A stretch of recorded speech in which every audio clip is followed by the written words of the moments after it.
Lagi dua kelompok pemuda di Stein bentrok, ada korban luka dan bangunan terbakar.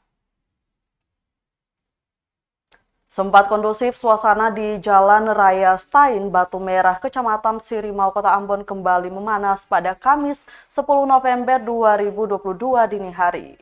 Kedua kelompok pemuda yang bertikai pada Rabu 9 November 2022 dini hari kemarin kembali melanjutkan aksi saling lempar batu dan serang dengan menggunakan senjata tajam. Tidak sampai di situ, bentrok ini juga massa saling merusak dan membakar bangunan. Hal ini membuat beberapa korban luka dan dua rumah warga serta satu kafe hangus terbakar. Kabid Humas Polda Maluku Kombes Pol M. Rum Ohirat saat dijumpai di tempat kejadian perkara pada Kamis pagi membenarkan kejadian tersebut. Rum juga menyesalkan kejadian tersebut karena menurutnya tokoh pemuda dan agama dari kedua kelompok yang bertikai ini sudah dipertemukan dan duduk bicara bersama pada Rabu kemarin. Hanya saja tadi malam terjadi lagi bentrok oleh kedua masyarakat ini di Jalan Raya Stein. Berdasarkan pantauan tribunambon.com di lokasi pukul 11 siang, suasana sudah kembali kondusif. Banyak mobil dan warga sudah beraktivitas seperti biasa. Aparat keamanan juga ditambahkan di lokasi kejadian. Tidak hanya itu, Tribuners, pejabat utama Polda Maluku, Kapolresta Pulau Ambon, sudah terjun langsung di lapangan mengecek kondisi terkini di lokasi kejadian. Sedikit kronologisnya ya. Jadi kronologisnya ini berawal dari sebenarnya ada perselisihan antara oknum yang terjadi di luar.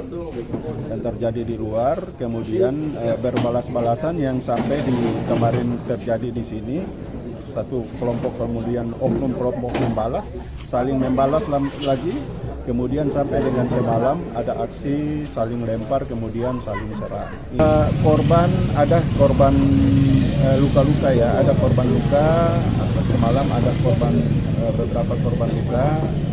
Ini sementara didata, kemudian proses untuk pengobatan. Termasuk sebelumnya juga ada korban yang mengalami ya.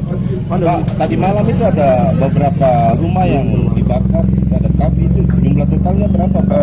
Tadi malam aja.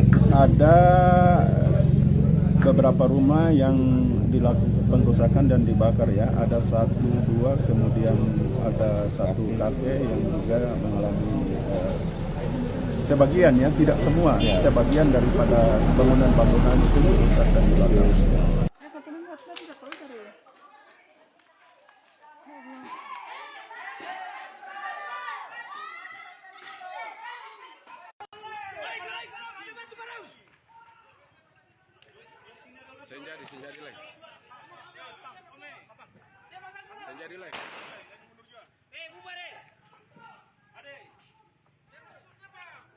Peringatan. Terima kasih sudah nonton. Jangan lupa like, subscribe, dan share ya.